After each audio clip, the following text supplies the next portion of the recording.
Ini merupakan robot bergerak yang dikendalikan dari jarak jauh tanpa pengemudi yang beroperasi secara otomatis di sepanjang jalur dengan garis floor scan, pemindaian optik dari berbagai tanda atau solusi navigasi lainnya. Pada penelitian ini, saya merancang sebuah prototipe AGV untuk diaplikasikan di perusahaan garmen. Alat yang saya rancang berguna sebagai pengganti troli yang biasa digunakan oleh manusia. Tujuan alat ini yaitu mempermudah pada saat melakukan proses pemindaian barang dari satu tempat ke tempat lain, sehingga manusia sendiri tidak bersusah payah untuk mendorong troli, dan juga untuk mengurangi biaya perusahaan atas kebutuhan manpower. Selengkapnya akan saya jelaskan pada video berikut ini. Sebelum melakukan proses fabrikasi robot AGV ini, ada beberapa tahapan yang harus dilakukan. Yang pertama, menentukan konsep desain. Ada 3 macam alternatif desain robot AGV, dapat dilihat pada gambar berikut. Setelah mempertimbangkan berbagai macam aspek, kelebihan dan kekurangan dari setiap desain, maka desain nomor 3 yang terpilih. Yang kedua, pemilihan material. Penelitian ini memilih material ASTM A500 dan ST37 karena material ini yang paling umum digunakan di industri otomotif dan juga mudah didapat di pasaran tanpa harus melakukan proses pemesanan. Dan yang ketiga, proses simulasi menggunakan software ANSYS.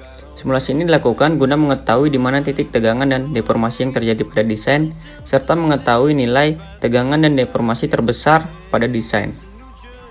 Selanjutnya melakukan proses pengukuran barang-barang guna mengetahui setiap dimensi yang akan dibawa oleh robot AGV.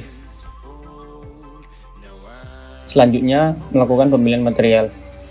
Dalam fabrikasi ini, saya menggunakan hollow steel ASTM A500 dan flat steel ST37.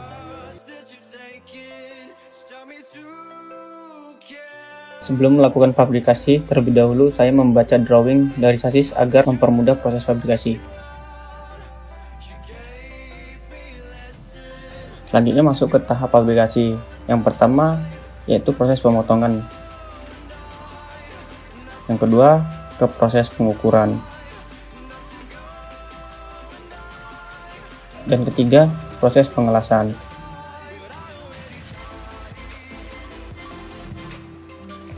Dan yang terakhir proses penggerindaan.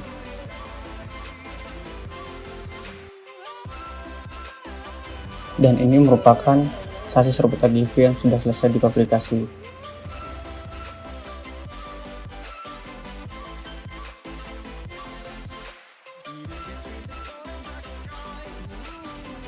Sebelum masuk ke tahap selanjutnya, saya menguji chassis dengan duduk di atas chassis dan mencoba untuk menjalankannya. Selanjutnya masuk ke tahap pengukuran plat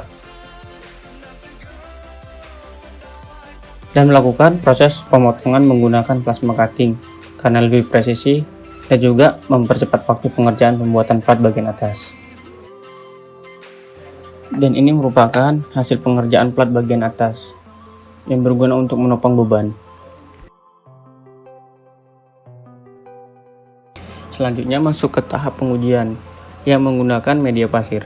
Sebelum melakukan pengujian, terlebih dahulu saya membuat wadah untuk pembebanan. Pengujian ini dilakukan untuk membandingkan hasil eksperimen dengan hasil simulasi guna untuk mendapatkan nilai keerorannya dan juga sebagai acuan atau validasi untuk skripsi selanjutnya. Pada pengujian ini, saya menggunakan alat ukur dial indikator karena alat ukur ini memiliki tingkat kepresisian yang lebih tinggi dibanding dengan alat ukur lainnya.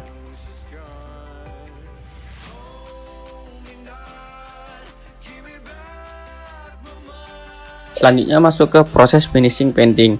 Yang pertama, proses pengamplasan. Proses pengamplasan ini bertujuan untuk menghilangkan karat dan menghaluskan bidang permukaan. Yang kedua, proses pendempulan. Proses pendempulan ini bertujuan untuk meratakan dan menghaluskan bidang kerja serta menambal bidang kerja yang tergores atau penyok. Yang ketiga, proses pengecatan. Proses pengecatan ini bertujuan untuk melindungi permukaan benda berkontak langsung dengan air dan udara agar terhindar dari korosi. Berikut merupakan hasil dari proses pengecatan. Selanjutnya masuk ke proses assembly. Yang pertama, assembly pada komponen elektrikal. Yang kedua, assembly pada komponen body. Berikut merupakan hasil dari proses assembly.